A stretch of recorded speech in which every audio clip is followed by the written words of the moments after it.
معاشرے میں روزانہ کی بیسس پہ ایسے بہت سے مریضوں کو دیکھتے ہیں جن کو ذہنی مسائل پیدا ہوتے ہیں، جس میں انسان اداسی، مایوسی اور نا امیدی کی طرف چلا جاتا ہے۔ پھر لوگوں کے اندر ایک وہم یا خوف پیدا ہو جاتا ہے ان کے بارے میں کہ جی یہ تو جادو ہے یا اسیب ہے۔ اردو پوائنٹ کی ویڈیوز دیکھنے کے لیے ہمارا چینل سبسکرائب کیجیے اور بیل کے آئیکن پر کلک کیجیے تاکہ آپ ہماری تمام آنے والی ویڈیوز سے باخبر رہ سکیں۔ السلام علیکم، میرا نام ڈاکٹر نعمان احمد ہے اور میں ایک ماہر نفسیات ہوں۔ میں 10 سال سے لاہور میں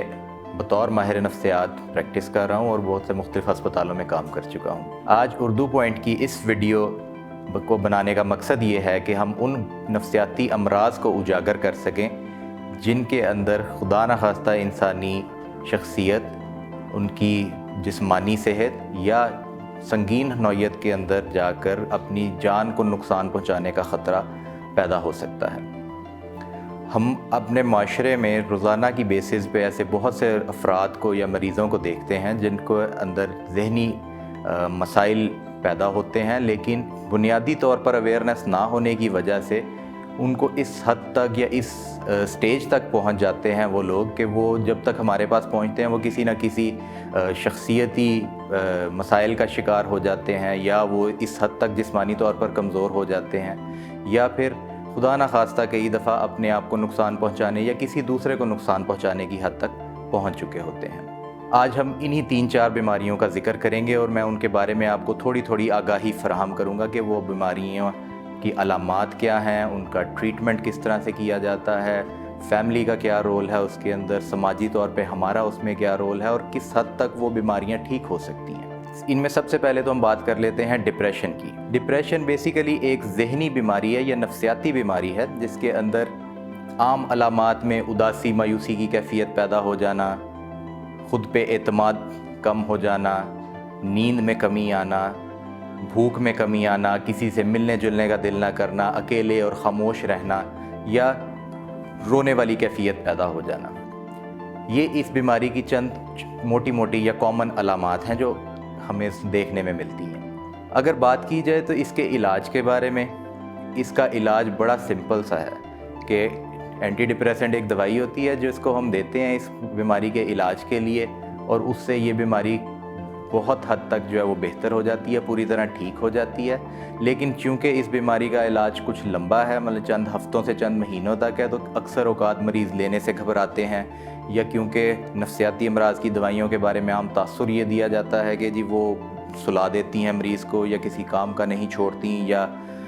ان کے اندر بہت زیادہ موٹاپا آ جاتا ہے، تو اس وجہ سے وہ لینے سے کتراتے ہیں، حالانکہ ان کو خود بھی اس بات کا اندازہ ہو جاتا ہے کہ دوائیاں لینے سے یہ مریض ٹھیک ہو گیا، لیکن پھر بھی کئی دفعہ وہ دوائیاں چھوڑ دیتے ہیں۔ اگر ڈپریشن کا علاج نہ کرایا جائے تو پھر کیا ہو سکتا ہے؟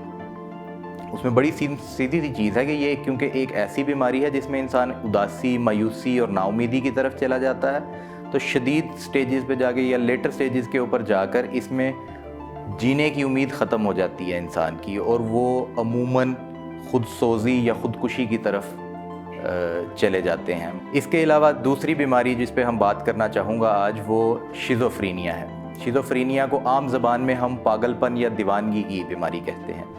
جس کی چند عام علامات جو ہیں وہ یہ ہیں کہ جی بے ربط باتیں کرنا، الٹی سیدھی حرکتیں کرنا، مریض اکیلے بیٹھے اپنے آپ سے باتیں کرتے ہیں یا اکیلے بیٹھے ہنسنا شروع کر دیتے ہیں، اپنی صفائی ستھرائی کا خیال نہیں رکھتے، کیونکہ اس بیماری میں مبتلا ہوتے ہیں اس وجہ سے وہ اس طرح کی حرکتیں اپنا لیتے ہیں۔ جس طرح میں نے ڈپریشن کے بارے میں بتایا تھا، شیزوفرینیا بھی ایک نفسیاتی بیماری ہے جس کا علاج اینٹی سائیکوٹک میڈیکیشنز کی فارم میں موجود ہے، اور وہ اگر متواتر اور باقاعدہ طریقے سے کرایا جائے تو اس میں مریض جو ہیں، کچھ مریض بالکل ٹھیک ہو جاتے ہیں، کچھ بہت حد تک بہتر ہو جاتے ہیں،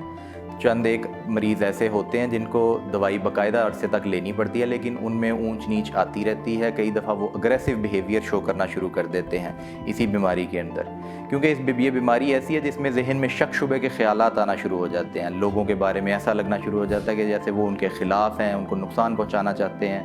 یا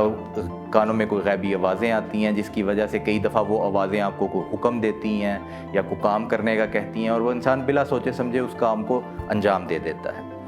یہ ایک ایسی بیماری ہے جس میں خدا نخواستہ اگر ایسی کوئی آوازیں ذہن میں آ رہی، کانوں میں آ رہی ہوں، یا کوئی ایسے شکوک و شبہات انسان کو پیدا ہو جائیں، تو وہ ان شکوک و شبہات اور آوازوں کے انڈر یا خود کو نقصان پہنچا لیتے ہیں یا کسی دوسرے کے ساتھ لڑائی جھگڑا کر کے ان کو نقصان پہنچانے کی کیفیت تک پہنچ سکتے ہیں۔ تیسری جو بیماری جس کے بارے میں بات کرنا چاہوں گا، اس کو ہم اپنی زبان میں پرسنالٹی ڈس آرڈرز یا شخصیت کے مسائل کہہ دیتے ہیں۔ کچھ پرسنالٹی ڈس آرڈرز اس طرح کے ہیں جس کے اندر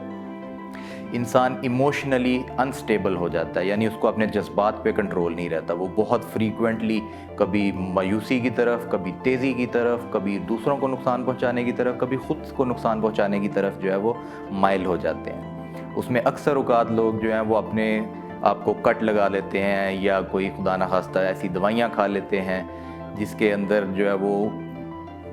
انٹینشنلی تو نہیں لیکن ان انٹینشنلی جان کے ضیاع کا، نقصان کا خطرہ پیدا ہو جاتا ہے۔ اسی طرح کچھ پرسنالٹی ڈس آرڈر اس طرح کے ہوتے ہیں جس میں انسان لڑائی جھگڑے کے اندر جو ہے وہ زیادہ انوالو ہو جاتے ہیں، لوگوں سے ملنا جلنا، ادھر ادھر جانا، چھوٹی چھوٹی بات پہ لڑ پڑنا، اپنے غصے کو کنٹرول نہ کر پانا، اور اس کے اندر پھر نہ چاہتے ہوئے کئی دفعہ ایسے مسائل پیدا ہو جاتے ہیں، جس طرح کسی کے ساتھ اگر لڑائی ہوگی، اگر سامنے والا بھی اسی شخصیتی مسائل کا شکار ہے تو اس کے اندر وہ بھی پھر آگے سے اسی طرح سے رسپونڈ کریں گے اس کو، اور آپس میں لڑائی جھگڑے کا پھر ایک غلط انجام جو ہے وہ پہنچ سکتا ہے۔ کہنے کا مقصد یہ ہے کہ یہ ساری چیزیں، یہ تینوں بیماریاں جن کے بارے میں نے ابھی ذکر کیا،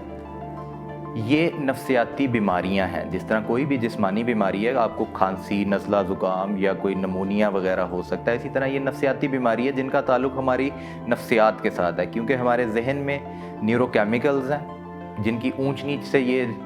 مسائل پیدا ہوتے ہیں، یہ بیماریاں پیدا ہوتی ہیں، اور سائنسی اعتبار سے ریسرچ کے اندر پروون فیکٹس ہیں کہ جی یہ بیماریاں جو ہیں قابل علاج ہیں، دوائیوں کی فارم میں۔ پھر ایک علاج، طریقہ علاج جس کو ہم کہتے ہیں بات چیت کے ذریعے طریقہ علاج، جو سائیکولوجیکل مینجمنٹ ہے، کاؤنسلنگ جس کو ہم کہتے ہیں، اس کے ذریعے ان کا علاج ممکن ہے۔ بہت حد تک یہ بیماریاں ٹھیک ہو جاتی ہیں، جن میں بہت زیادہ پوری طرح سے نہ ٹھیک ہو سکے ان میں مینجمنٹ جو ہے وہ سکھائی جا سکتی ہے ان بیماریوں کی۔ ہمیں اتنی ارد گرد کے ماحول سے سپورٹ نہیں ملتی، اس لیے یہ بیماریاں لمبا عرصہ چلتی ہیں، اور پھر لوگوں کے اندر ایک وہم یا خوف پیدا ہو جاتا ہے ان کے بارے میں کہ شاید یہ ایسے مسائل ہیں جو کبھی ٹھیک نہیں ہو سکتے، یا شاید کبھی انسان جان بوجھ کر اس طرح کی حرکتیں کر رہا ہے کہ جی تاکہ وہ اپنی ذمہ داریاں جو ہے ان سے کنارہ کشی اختیار کر لے، یا عام فہم زبان میں یہ کہہ دیا جاتا ہے کہ جی یہ تو جادو ہے یا اسیب ہے۔ تو نہ یہ جادو ہے، نہ یہ اسیب ہے، نہ وہ شخص جان بوجھ کر اس طرح کی کوئی حرکتیں کر رہا ہے، بلکہ یہ صحیح معنوں میں اسی طرح کے